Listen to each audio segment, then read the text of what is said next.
नमस्कार, KP news के 9 बजे के बुलेटिन में आपका स्वागत है। आपके साथ मैं अश्विनी। आइए देखते हैं अब तक के मुख्य समाचार। नूर शिक्षण संस्थान और केपी न्यूज के संस्थापक निर्देशक डॉक्टर मोहम्मद अयाज खान की माताजी का निधन, कल होगा अंतिम संस्कार। बजरंग दल और विश्व हिंदू परिषद द्वारा प्रदर्शन। के ईश्वरप्पा ने उदयपुर के दर्जी के हत्यारों को फांसी देने की मांग की। बूचड़खानों में अवैध पशु परिवहन को रोकने के लिए चेक पोस्ट लगाए, मंत्री प्रभु चौहान ने कहा। एमएसएमई आत्मनिर्भर भारत की रीढ़, इस सेक्टर के लिए नीतियों में जरूर बदलाव कर रही सरकार। देवेंद्र फडणवीस और एकनाथ शिंदे की प्रेस कॉन्फ्रेंस, आज होगा शपथ ग्रहण।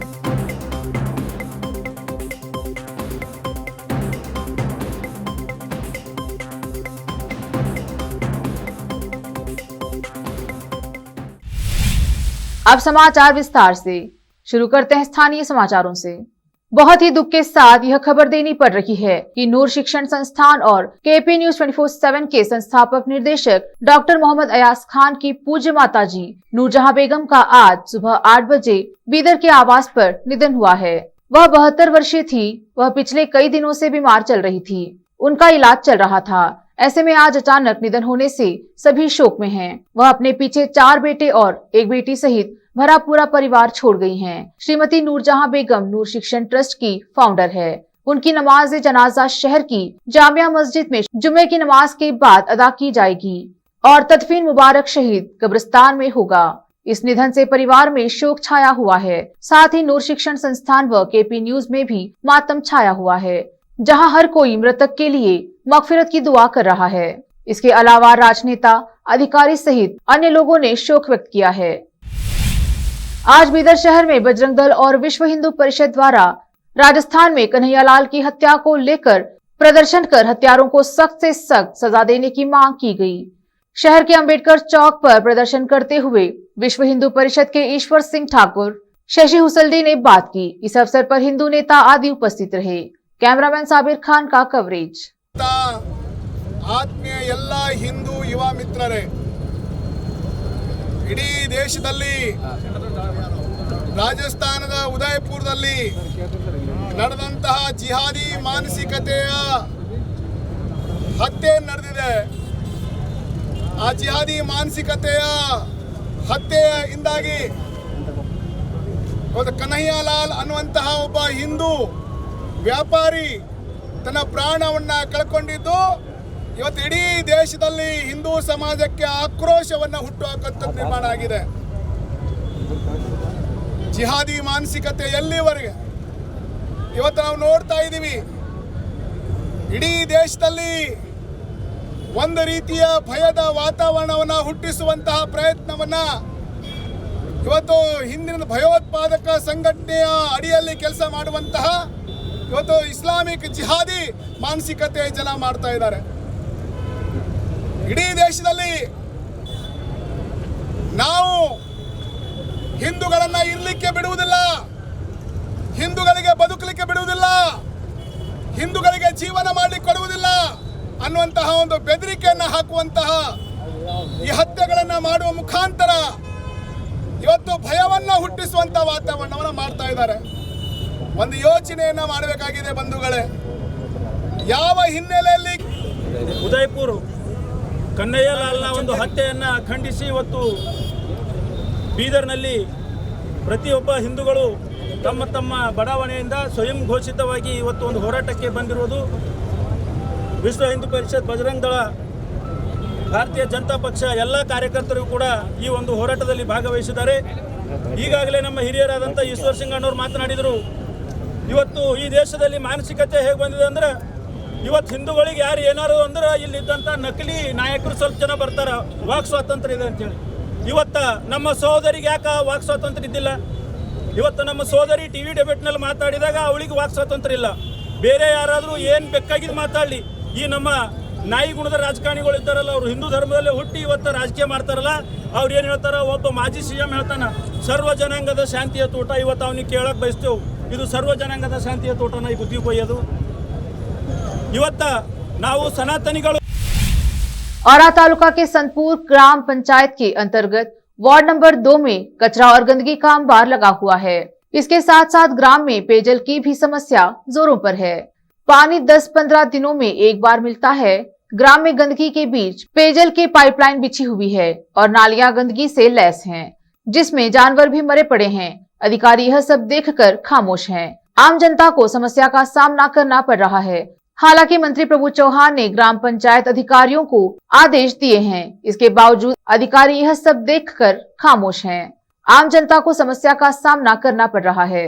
हालांकि मंत्री प्रभु चौहान ने ग्राम पंचायत अधिकारियों को आदेश दिए हैं, इसके बावजूद अधिकारी लापरवाही बरत रहे हैं। वार्ड के सदस्य बसैया स्वामी ने मीडिया से बात की और आज से अलीम पाशा की रिपोर्ट।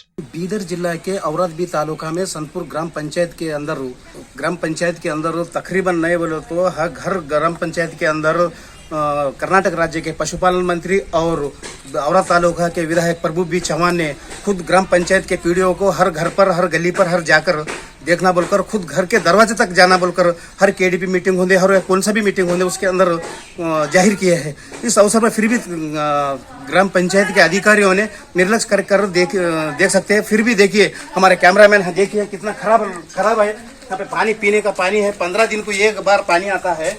और दूसरी बात क्या है बोलो तो तकरीबन 30 फीट यहाँ 30 से 40-50 फीट सांद है। ये सांद के अंदर गली है, गली के अंदर से पानी आता है। ಇದು ಗೊಜ್ಜಿನಾಗಿ ಎಲ್ಲಿ ಪೈಪ್ ಹಾಕಿ ಬಿದ್ದದ ಇದಕ್ಕೆ ಮ್ಯಾಗ ಎತ್ತಿ ಇದಕ್ಕೆ ಸರಿ ಮಾಡಿ ಒಂದು 2 ಫೀಟ್ ಗೋಡಿ ಕಟ್ಟಿ ಪೈಪ್ ಮ್ಯಾಗ ತಗೋರಿ, ಇಲ್ಲಿ ನೀರು ಸರಿಯಾಗಿ ಬರ್ತಾವ। ಅದು ಭಾಳ ಸಲ ನಾವು ಹೇಳಿದೆವು, ಒಟ್ಟು ಈ ಪಿ ಡಿ ಅವರು ಏನೂ ಇದ್ರ ಬಗ್ಗೆ ನಿರ್ಲಕ್ಷ್ಯ ಮಾಡ್ತಾ ಇದ್ದಾರೆ। ಈ ಕೆಲಸ ಇನ್ನೂ ಆಗಿಲ್ಲ। ಸುಮಾರು 1 ವರ್ಷ ಆಯ್ತು ಹೇಳ್ತಾ ಇದ್ದೆವು, ಪಿ ಡಿ ಒ ಆಗಲಿ ಚೇರ್ಮನ್ ಆಗಲಿ ಅವ್ರು ಯಾರು भी ಕಾಳಜಿ ವಹಿಸಿ ಈ ಕೆಲಸ ಮಾಡ್ಲಾಗ್ತಾ ಇರಲಿಲ್ಲ। भालकी में एबीवीपी द्वारा प्रदर्शन करके मांग की गई है कि केएसआरटीसी को विद्यार्थियों की बस पास की अवधि को किसी शुल्क के बिना इस शैक्षणिक वर्ष के लिए बढ़ाया जाए। इस संबंध में एबीवीपी भालकी शाखा ने एक तहसीलदार के माध्यम से ट्रांसपोर्ट मिनिस्टर के नाम एक ज्ञापन भी सौंपा है। एबीवीपी राष्ट्रीय कार्यकारिणी सदस्य ने रेवण सिद्धार्थ जाधव ने बात की। भालकी से सैम्यूल की रिपोर्ट। ಅಖಿಲ ಭಾರತೀಯ ವಿದ್ಯಾರ್ಥಿ ಪರಿಷತ್ ವತಿಯಿಂದ ಇಡೀ ರಾಜ್ಯಾದ್ಯಂತ ಪ್ರತಿಭಟನೆಗೆ ಕರೆ ಕೊಡಲಾಗಿದೆ। ನಮಗೆಲ್ಲ ಗೊತ್ತಿರುವ ಹಾಗೆ ಕಳೆದ 2 ವರ್ಷದಿಂದ ಕೋವಿಡ್ ಹಿನ್ನೆಲೆಯಲ್ಲಿ ಶೈಕ್ಷಣಿಕ ಕ್ಷೇತ್ರದಲ್ಲಿ ಸಾಕಷ್ಟು ಅಸ್ತವ್ಯಸ್ತ ಆಗಿರ್ತಕ್ಕಂಥದ್ದು ನಾವು ಕಾಣ್ತೇವೆ। ಏನು ಜನವರಿ ತಿಂಗಳಿಂದ ಶಾಲಾ ಕಾಲೇಜುಗಳು ಪ್ರಾರಂಭವಾಗಿದ್ದು ಅಂದಿನಿಂದ ಬಸ್ ಪಾಸ್ ಕೂಡ ವಿತರಣೆ ಮಾಡಿದ್ದಾರೆ, ಆದರೆ ಎಲ್ಲ ವಿದ್ಯಾರ್ಥಿಗಳು ಶುಲ್ಕ ಪೂರ್ಣ ಪ್ರಮಾಣದಲ್ಲಿ ಭರ್ತಿ ಮಾಡಿದ್ದಾರೆ। ಅದ್ರ ಗೊತ್ತೇನು, ಈ ಜೂನ್ 30ಕ್ಕೆ ಎಲ್ಲ ವಿದ್ಯಾರ್ಥಿಗಳ ವಿಶೇಷವಾಗಿ ಪದವಿ ಮತ್ತು ಸ್ನಾತಕೋತ್ತರ ಪದವಿ ವಿದ್ಯಾರ್ಥಿಗಳ ಬಸ್ ಪಾಸ್ ಅವಧಿಯನ್ನು ಮುಗಿತಾ ಇದೆ। ಆದರೆ ಇವತ್ತು ಕೆಎಸ್ಆರ್ಟಿಸಿ ಇಲಾಖೆಯವರು ತಿಂಗಳಿಗೆ 200 ರೂಪಾಯಿ ಅಂತ ಇವತ್ತು ಶುಲ್ಕವನ್ನು ತೆಗೆದುಕೊಂಡು ಬಸ್ ಪಾಸ್ ವಿತರಣೆ ಮಾಡ್ತಾ ಇದ್ದಾರೆ। ಎಲ್ಲೋ ಒಂದು ಕಡೆ ವಿದ್ಯಾರ್ಥಿಗಳಿಗೆ ಅನ್ಯಾಯವಾಗ್ತಾ ಇದೆ, ಯಾಕಂದ್ರೆ ಇನ್ನು ಶೈಕ್ಷಣಿಕ ಅವಧಿ ಡಿಗ್ರಿ ಮತ್ತು ಸ್ನಾತಕೋತ್ತರ 3-4 ತಿಂಗಳ ಅವಧಿ ಇದೆ। ಹಾಗಾಗಿ ಎಲ್ಲೋ ಒಂದು ಕಡೆ ವಿದ್ಯಾರ್ಥಿಗಳಿಗೆ ಸುಮಾರು ತಿಂಗಳಿಗೆ 200 ಅಂದರೆ 800 ರೂಪಾಯಿ ಭರಿಸಬೇಕಾಗುತ್ತೆ। ಹಾಗಾಗಿ ಇದು ವಿದ್ಯಾರ್ಥಿಗಳು ತುಂಬ ಹೊರೆ ಆಗಲಿದ್ದು, ಯಾಕಂದರೆ ಮಾನ್ಯ ಸಾರಿಗೆ ಸಚಿವರು ಈ ವಿಷಯವನ್ನು ಗಂಭೀರವಾಗಿ ಪರಿಗಣಿಸಬೇಕು। ಬಸ್ ಪಾಸ್ ಪಡ್ತಕ್ಕಂಥ ವಿದ್ಯಾರ್ಥಿಗಳು ಎಲ್ಲೋ ಎ ಸಿ ರೂಮ್ನಲ್ಲಿ ಸರ್ಕಾರಿ ನೌಕರಸ್ಥರ ಮಕ್ಕಳಾಗಿರೋದಿಲ್ಲ, ಬದಲಾಗಿ ಇವತ್ತೇನೆಂದರೆ ಗ್ರಾಮೀಣ ರೈತ ಕೂಲಿ ಕಾರ್ಮಿಕರ ಮಕ್ಕಳು ಇವತ್ತೇನೆಂದರೆ ಸರ್ಕಾರಿ ಬಸ್ ಪಾಸನ್ನು ಪಡಿತಾರೆ, ಸರ್ಕಾರಿ ಬಸ್ನಲ್ಲಿ ಪ್ರಯಾಣ ಮಾಡ್ತಾ ಇರ್ತಾರೆ। ತಾವು ಅದನ್ನು ಮನಗಣಿಸಿ ತಮಗೆ ನಿಜವಾದ ಏನಾದರೂ ಈ ಒಂದು ಕಾರ್ಮಿಕ ಮತ್ತು ರೈತರ ಮಕ್ಕಳ ಬಗ್ಗೆ ಕಳಕಳಿ ಕಾಳಜಿ ಏನಾದರೂ ಇದ್ದರೆ ಈ ವಿಷಯವನ್ನು ಗಂಭೀರವಾಗಿ ಪರಿಗಣಿಸಿ ಏನು ಈ ಪದವಿ ಮತ್ತು ಸ್ನಾತಕೋತ್ತರ ಪದವಿ ಓದ್ತಕ್ಕಂಥ ಎಲ್ಲ ವಿದ್ಯಾರ್ಥಿಗಳಿಗೆ ಇವತ್ತು ಇಂಜಿನಿಯರ್ ಆಗಿರ್ಬೋದು, LLB ಆಗಿರ್ಬೋದು, ಎಲ್ಲ ವರ್ಗದ ವಿದ್ಯಾರ್ಥಿಗಳು ಶೈಕ್ಷಣಿಕ ಅವಧಿ ಇನ್ನೂ 3-4 ತಿಂಗಳು ಕಂಟಿನ್ಯೂ ಇರೋದ್ರಿಂದ ಈ ಅಕಾಡೆಮಿಕ್ ಇಯರ್ ಮುಗಿಯುವವರೆಗೂ ಎಲ್ಲ ವಿದ್ಯಾರ್ಥಿಗಳಿಗೆ ಏನು ಹಳೆ ಬಸ್ ಪಾಸ್ನ ಮುಂದುವರಿಸುವುದಕ್ಕಾಗಿ ಅಖಿಲ ಭಾರತ ವಿದ್ಯಾರ್ಥಿ ಪರಿಷತ್ ಆಗ್ರಹ ಮಾಡ್ತದೆ। ಯಾವುದೇ ಶುಲ್ಕವನ್ನು ತಾವು ವಿಧಿಸಬಾರ್ದು, ಫ್ರೀಯಾಗಿ ಎಲ್ಲ ವಿದ್ಯಾರ್ಥಿಗಳಿಗೆ ಹಳೆ ಬಸ್ನಲ್ಲಿ ಪ್ರಯಾಣ ಮಾಡಲಿಕ್ಕೆ ಅನುವು ಮಾಡಿಕೊಡ್ಬೇಕು। ಜೊತೆಗೆ ಕೆಲವು ಕೆಎಸ್ಆರ್ಟಿಸಿ ಇಲಾಖೆ ಭಾಲ್ಕಿ ಆಗಿರ್ಬೋದು, ಜಿಲ್ಲೆಯಲ್ಲಾಗಿರ್ಬೋದು, ಕೆಲವು ಕೆಎಸ್ಆರ್ಟಿಸಿ ಇಲಾಖೆಯವರು ಇವತ್ತಂದ್ರೆ ಬಸ್ ಪಾಸ್ ಕೊಡ್ಲಿಕ್ಕೆ ಸಹ 50 ರೂಪಾಯಿ, 80 ರೂಪಾಯಿ, 100 ರೂಪಾಯಿ ರೀತಿ ದುಡ್ಡು ತಗೊಳ್ತಾ ಇದ್ದಾರೆ। ಈ ವಿಷಯವನ್ನು ಗಂಭೀರವಾಗಿ ಪರಿಗಣಿಸಬೇಕು। ತಕ್ಷಣ ಇದಕ್ಕೆ ಸಂಬಂಧಪಟ್ಟಂತ ಅಧಿಕಾರಿಗಳು, ಮಾನ್ಯ ವಿಭಾಗೀಯ ನಿಯಂತ್ರಣಾಧಿಕಾರಿ ಆಗಿರ್ಬೋದು, ಮಾನ್ಯ MD ಆಗಿರ್ಬೋದು, ಕೆಎಸ್ಆರ್ಟಿಸಿ ಇಲಾಖೆಯ ಈ ವಿಷಯವನ್ನು ಗಂಭೀರವಾಗಿ ಪರಿಗಣಿಸಿ ಎಲ್ಲ ವಿದ್ಯಾರ್ಥಿಗಳು ನ್ಯಾಯ ಒದಗಿಸಿಕೊಡಬೇಕು। ಒಂದು ವೇಳೆ ಈ ವಿಷಯವನ್ನು ಗಂಭೀರವಾಗಿ ಪರಿಗಣಿಸದಿದ್ದರೆ ಮುಂದಿನ ದಿನಗಳಲ್ಲಿ ಅಖಿಲ ಭಾರತ ವಿದ್ಯಾರ್ಥಿ ಪರಿಷತ್ ವತಿಯಿಂದ ಬೃಹತ್ ಪ್ರತಿಭಟನೆಯಲ್ಲಿ ಕೈಗೊಳ್ಳೋದಾಗಿ ಸಂದರ್ಭದಲ್ಲಿ ಎಚ್ಚರಿಸ್ತಾ ಇದ್ದೇನೆ। ನನ್ನ ಹೆಸರು ಪಲ್ಲವಿ, ನಾನು CB ಕಾಲೇಜ್ MCom 3rd ಸೆಮಿಸ್ಟರ್ನಲ್ಲಿ ಅಭ್ಯಾಸ ಮಾಡುತ್ತಿದ್ದೇನೆ। ಇವಾಗ ನಮ್ಮದು ಎಕ್ಸಾಮ್ ಇನ್ನೂ ಮುಗ್ದಿಲ್ಲ ಕೂಡ, ನಮ್ಮದು ಎಕ್ಸಾಮ್ ಸ್ಟಾರ್ಟ್ ಆಗಿಲ್ಲ 3rd ಸೆಮಿಸ್ಟರ್ದು। ಈ 4th ಸೆಮಿಸ್ಟರ್ ಇನ್ನೂ 6 ತಿಂಗಳು ಕ್ಲಾಸ್ ಇರ್ತಾವೆ। ಆಮೇಲೇನು ಎಕ್ಸಾಮ್ದು ನಾವು ಬೇರೆ ಊರ್ಲಿಂದ ಬರಬೇಕಾದ್ರೂ ಭಾಳ ಇದು ಆಯ್ತದ। ಬಸ್ ಪಾಸ್ ಈಗ ತೊಗೋಬೇಕಂದ್ರೆ ಭೀ 2 ತಿಂಗಳ ಸಲುವಾಗಿ 400 ರೂಪಾಯಿ ತೊಗೊಳತ್ತಾರ. ನಾವು ಫಸ್ಟ್ 1600 ರುಪೀಸ್ ಕೊಟ್ಟು ಬಸ್ ಪಾಸ್ ತೊಗೊಂಡಿದ್ದೆವು. ಈಗ ಮತ್ತೆ 400 ರೂಪಾಯಿ ಕೊಟ್ಟು ನಾವೇನು ಬಡವರ ವರ್ಗದ ವಿದ್ಯಾರ್ಥಿಗಳು ಹೆಂಗೆ ತೊಗೋಬೇಕು? ಇದ್ದವ್ರು ಮಧ್ಯಮ ವರ್ಗದ ಬಡ ವಿದ್ಯಾರ್ಥಿಗಳು ಬಸ್ ಪಾಸ್ ತೊಗೋಬೇಕಂದ್ರೆ ಭಾಳ ಇದು ಆಯ್ತದ. ಒಂದೊಂದು ದುಡ್ಡಿಗೂ ಲೆಕ್ಕ ಹಾಕಿ ಅವರು ತಮ್ಮ ಜೀವನ ನಡೆಸ್ತಾರ. ಈಗ 2 ತಿಂಗಳ ಸಲುವಾಗಿ 400 ರೂಪಾಯಿ ಕೊಡಬೇಕು. ಮತ್ತು ಮುಂದೆ ಇನ್ನೂ 4 ತಿಂಗಳು ಕ್ಲಾಸಸ್ ಇರ್ತಾವೆ, ಆವಾಗ ಏನು ಮಾಡಬೇಕು? ಹಾಗಾಗಿ ಎಲ್ಲ ವಿದ್ಯಾರ್ಥಿಗಳ ಬಸ್ ಪಾಸನ್ನು ಬಸ್ ಪಾಸಿದ ಅವಧಿಯನ್ನು ವಿಸ್ತರಿಸಬೇಕಾಗಿ. अब देखते हैं समाचार राज्य के। भारतीय जनता पार्टी के विधायक और पूर्व मंत्री के.एस. ईश्वरप्पा ने मांग की है कि केंद्र बिना किसी जांच के दर्जी कन्हैया लाल के हत्यारों को फांसी या गोली मारकर जल्द से जल्द फांसी दे, क्योंकि उन्होंने पहले ही वीडियो पर अपराध स्वीकार कर लिया है। मीडिया कर्मियों से बात करते हुए ईश्वरप्पा ने कहा कि क्योंकि दोनों हत्यारों ने धमकी दी थी कि प्रधानमंत्री नरेंद्र मोदी को एक ही भाग्य का सामना करना पड़ेगा, केंद्र सरकार को अधिनियम में संशोधन करना चाहिए और उन्हें तुरंत फांसी देनी चाहिए। उन्होंने कहा कि केंद्र को मौजूदा कानूनों में जरूरी संशोधन करने के लिए तत्काल संसद का सत्र बुलाना चाहिए। हिंदुओं को मुसलमानों द्वारा इस तरह की अमानवीय गतिविधियों को बर्दाश्त नहीं करना चाहिए। ईश्वरप्पा ने जोर देकर कहा, हत्यारों की यह टिप्पणी की मोदी को भी मार दिया जाएगा न केवल हिंदुओं का अपमान है बल्कि एक चुनौती भी है। पशुपालन मंत्री प्रभु चौहान ने कदवा तालुका में एक कार्यक्रम में कहा कि पुलिस को जुलाई में बकरीद के दौरान मवेशियों के अवैध परिवहन को बूचड़खानों तक पहुंचाने के लिए चेक पोस्ट स्थापित करनी चाहिए। उन्होंने दक्षिण कन्नड़ के पुलिस अधीक्षक, पशु और पशु चिकित्सा सेवाओं के अधिकारियों और अन्य संबंधित अधिकारियों को अवैध मवेशी आंदोलन के बारे में सतर्क रहने और यह सुनिश्चित करने के लिए निर्देश दिया कि इस संबंध में कोई शिकायत न आए। बसवराज बोम्मई को मुख्यमंत्री के रूप में जुलाई के अंत में 1 साल पूरा हो जाएगा, लेकिन राज्य सरकार ने अभी तक उन बोर्डों और निगमों के नामों को अंतिम रूप नहीं दिया है जो बिना अध्यक्षों के काम कर रहे हैं। राज्य में 70 से अधिक बोर्ड और निगम हैं, जिसके लिए सत्तारूढ़ दल के विधायकों को प्रमुख के रूप में नियुक्त किया जाता है। 2023 में विधानसभा चुनाव से पहले उम्मीदवारों की सूची लंबी है और मुख्यमंत्री के लिए इन नियुक्तियों को करना आसान नहीं है। भाजपा के एक वरिष्ठ नेता ने नाम न बताने की शर्त पर बताया कि लगभग 50 बोर्डों और निगमों में अध्यक्ष नहीं हैं और इन संस्थानों को भी पर्याप्त धन नहीं मिला है। अब समय एक छोटे से ब्रेक का, जल्द लौटेंगे ब्रेक के बाद। हिंदुस्तान के हर कोने में हम हैं मौजूद। 24 घंटे हालात पर गहरी नजर, खबरों से जुड़े चुपते सवालात और आपको दिखाता है धार्मिक, सामाजिक, राजनीतिक,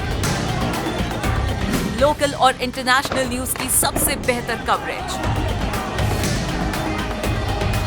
जो आपको रखती है हर पल बाखबर। देश और दुनिया भर की खबर के लिए देखते रहें KP news 24/7। Noor education trust Bidar की ओर से चलाए जाने वाला Noor MEd and BEd college Bidar, recognised by NCTE Delhi and affiliated to Gulbarga University, Gulbarga. Admission are open for the academic year 2021-22. विशेषज्ञ और सक्षम शिक्षकों द्वारा शिक्षा प्राप्त करने के लिए नूर एमएड एंड बीएड कॉलेज में दाखिला लें और शांत वातावरण में शिक्षा प्राप्त करें। बीदर शहर में बेहतर शिक्षा का एकमात्र केंद्र Noor MEd and BEd college, Shahpur gate, Bidar. Phone numbers 9945283920, 8482221297। जब अपने सपनों का नया घर बन जाए तो उसे सजाने के लिए जहां घर की दूसरी सामग्रियों की जरूरत होती है, वही घर का मुख्य पात्र होते हैं द्वार, खिड़कियां, अलमारी। अपने सपनों के महल के लिए सुंदर बने बनाए द्वार के लिए बीदर नगर में एकमात्र दुकान है Surya plywoods and glass centre, जहां पर हर रंग, हर डिजाइन और हर प्रकार के और विभिन्न एजेंसियों के प्लाईवुड्स के दरवाजे, किचन और टॉयलेट्स में उपयोग होने वाली सामग्री और दूसरी चीजें मिलती हैं। घर बनाने में उपयोग की जाने वाली सभी चीजों को खरीदने के लिए आज ही चले आइए आपके अपने शहर बीदर का आपका अपना shop Surya plywoods and glass centre, Parvati complex, BVB college road, Bidar. अधिक जानकारी के लिए शॉप के मालिक लालजी पटेल से इस नंबर पर संपर्क करें 09844090653। आपको अपने घर, ऑफिस और दुकान की दीवारों और छत को चमकदार और सुंदर बनाने के लिए अच्छे और बेहतर घर के साथ साथ आंखों को सुकून देने वाले कलर्स की जरूरत होती है, जिसके बिना घर, दुकान और ऑफिस अधूरे और बेजान लगते हैं। अपने घर, दुकान और ऑफिस को बेहतर कलर से चमकाने के लिए बीदर में आपको कहीं और जाने की जरूरत नहीं। आपकी पसंद के अनुसार चमकदार और दिलचस्प कलर्स का एकमात्र केंद्र है सिद्धेश्वर ट्रेडर्स, जहां पर आपको विभिन्न कंपनियों के विभिन्न शेड्स के कलर्स मिलते हैं। साथ ही अपने घर और दुकान हो या ऑफिस को कैसा कलर उपयोग किया जाए, इसके लिए माहिर डिजाइनर्स के गाइडलाइंस की सुविधा, जो कंप्यूटर के जरिए आपके सपनों के महल को कलर्स से सजाते हैं। अपने सपनों को साकार करने और अपने पसंद के कलर्स के लिए आज ही चले आइए। याद रखिए, Siddheshwar traders, shop number 1 and 2, Ganga super complex, Bidar. अधिक जानकारी के लिए सिद्धेश्वर ट्रेडर्स के मालिक वीर शेट्टी पाटिल से इस फोन नंबर पर संपर्क करें 9620128097। घर, दुकान और ऑफिस कितना भी सुंदर बनाया जाए और हर तरह से उन्हें सजाया जाए, अगर फर्नीचर ना हो तो सब अधूरा सा लगता है। और अच्छा फर्नीचर घर, दुकान और ऑफिस को चार चांद लगाता है और देखने वालों में शान बढ़ाता है। और जब घर इतना सुंदर बनाया जाता है तो उसमें बेहतर और सुंदर फर्नीचर का भी उपयोग जरूरी है। अपने घर, दुकान, ऑफिस के लिए अच्छा और सुंदर और पायदार फर्नीचर और दूसरी चीजों का बीदर शहर में एकमात्र केंद्र है Nikita industries and Nikita furniture showroom, जहां पर एक ही छत के नीचे विभिन्न डिजाइन और विभिन्न रंगों और विभिन्न कंपनियों के पलंग, अलमारी, सोफा सेट, डाइनिंग टेबल, सिंगारदान, ऑफिस काउंटर्स, विभिन्न कलर्स और डिजाइन की कुर्सियां, बहुउपयोगी चौकियां और दूसरी चीजें उपलब्ध हैं। घर, ऑफिस और दुकान बनकर तैयार है और वहां के लिए फर्नीचर का सोच रहे हैं तो देर किस बात की, तुरंत चले आइए। Nikita industries and Nikita furniture showroom, shed number C1, industrial estate, Gandhiganj, Bidar. अधिक जानकारी के लिए शोरूम के मालिक जयराज खंडे से इन नंबर्स पर संपर्क करें 9448128148 08482227010। ब्रेक के बाद फिर से समाचारों का सिलसिला शुरू करते हैं। देखते हैं देश और विदेश के समाचार। नरेंद्र मोदी ने सूक्ष्म, लघु एवं मध्यम उद्यम क्षेत्र को आश्वस्त किया कि केंद्र छोटे उद्यमियों को प्रोत्साहित करने के लिए जरूरी नीतिगत कदम उठाने को तैयार है। उन्होंने कहा कि ये उद्यमी सरकार की आत्मनिर्भर भारत पहल में महत्वपूर्ण भूमिका निभा रहे हैं। प्रधानमंत्री ने उद्यमी भारत कार्यक्रम को संबोधित करते हुए छोटे उद्यमियों से सरकार को वस्तुओं की आपूर्ति के लिए सरकारी खरीद मंच JEM पोर्टल पर पंजीकरण कराने को भी कहा। उन्होंने कहा, MSME आत्मनिर्भर भारत के लिए जरूरी है। MSME क्षेत्र ने पिछले 8 साल में आत्मनिर्भर भारत को एक आकार देने में बड़ी भूमिका निभाई है। मोदी ने कहा, मैं चाहता हूं कि अगले सप्ताह JEM पोर्टल पर 1 करोड़ नए पंजीकरण हो। महाराष्ट्र की राजनीति के लिए आज का दिन अहम है। बुधवार को सुप्रीम कोर्ट ने 30 जून को फ्लोर टेस्ट को लेकर बड़ा फैसला सुनाया। इसके बाद उद्धव ठाकरे ने मुख्यमंत्री पद से इस्तीफा दे दिया। वहीं राज्यपाल भगत सिंह कोश्यारी ने उद्धव ठाकरे सरकार से बहुमत सिद्ध करने के लिए 30 जून को एक दिन का सत्र बुलाया था। अब पत्र जारी कर कहा है कि जिस प्रयोजन के लिए सत्र बुलाया था उसकी अब जरूरत नहीं। 30 जून को सत्र बुलाने का आदेश स्थगित किया गया था। ठाकरे ने इस्तीफे के बाद राज्य में बीजेपी की सरकार बनाने का रास्ता साफ हो गया है। मणिपुर के नोनी में लगातार बारिश के कारण भयानक भूस्खलन हुआ है। इस लैंडस्लाइड में जरीबाम इंफाल नई लाइन परियोजना के तुपुल स्टेशन की इमारत को नुकसान पहुंचा है। भूस्खलन के कारण ट्रैक निर्माण और मजदूरों के कैंप भी तबाह हो गए हैं। फिलहाल राहत और बचाव ऑपरेशन जारी है। जानकारी है कि गोरखा की भारतीय सेना की टीम यूनिट के 26 जवान लापता हैं। इन जवानों में से 7 और एक रेलवे के मजदूर की मौत की खबर है। फिलहाल करीब 19 लोगों को बचा लिया गया है। राहत और बचाव अभियान की निगरानी के लिए मणिपुर के सीएम बीरेन्द्र सिंह भी मौके पर पहुंच चुके हैं। फिलहाल 19 लोगों को बचा लिया गया है। उदयपुर हत्याकांड के बाद पूरे देश में उबाल है। लोग सड़क पर विरोध प्रदर्शन कर रहे हैं और काफी आक्रोशित हैं। इस बीच राजस्थान के मुख्यमंत्री अशोक गहलोत कन्हैयालाल के परिवार से मुलाकात करने उनके घर पहुंचे। इस दौरान उन्होंने 51 लाख रुपए का चेक सौंपा। दर्जी कन्हैयालाल की 2 लोगों ने मंगलवार को चाकू से हमला कर हत्या कर दी थी। उदयपुर शहर में आज भी कर्फ्यू जारी है। मोबाइल इंटरनेट सेवाएं भी बंद है। आधिकारिक सूत्रों ने बताया कि मुख्यमंत्री अशोक गहलोत विशेष विमान से बृहस्पतिवार दोपहर करीब 1 बजे उदयपुर पहुंचे और दर्जी के परिजनों से मुलाकात की। मुख्यमंत्री के साथ राजस्थान के गृह राज्य मंत्री राजेंद्र यादव, मुख्य सचिव उषा शर्मा, पुलिस महानिदेशक ML राठौड़ और अन्य वरिष्ठ अधिकारी भी उपस्थित रहे। एक नजर फिल्मों के समाचारों पर। अनुपमा पर बरसेगा वनराज के गुस्से का कहर, क्या राखी दवे की साजिश होगी कामयाब? अब समाचार खेल जगत के। विराट से शतक की नहीं कोई दरकार, द्रविड़ ने कहा कोहली जैसा कोई और नहीं देखा। अंत में समाचार बाजार के। GST council meeting, paneer, meat, papad और होंगे महंगे। इसके अलावा भी और कई वस्तुएं होंगी महंगी। फिर से एक नजर मुख्य समाचारों पर। नूर शिक्षण संस्थान और केपी न्यूज के संस्थापक निर्देशक डॉक्टर मोहम्मद अयाज खान की माताजी का निधन, कल होगा अंतिम संस्कार। बजरंग दल और विश्व हिंदू परिषद द्वारा प्रदर्शन।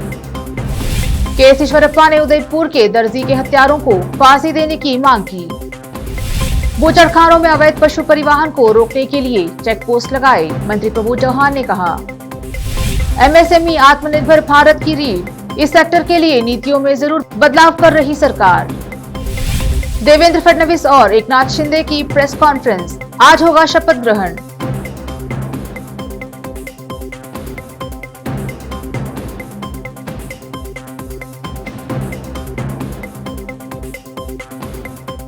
केपी न्यूज के 9 बजे के बुलेटिन में अब तक के लिए इतना ही। अन्य समाचारों के लिए देखते रहिए केपी न्यूज 24/7। धन्यवाद।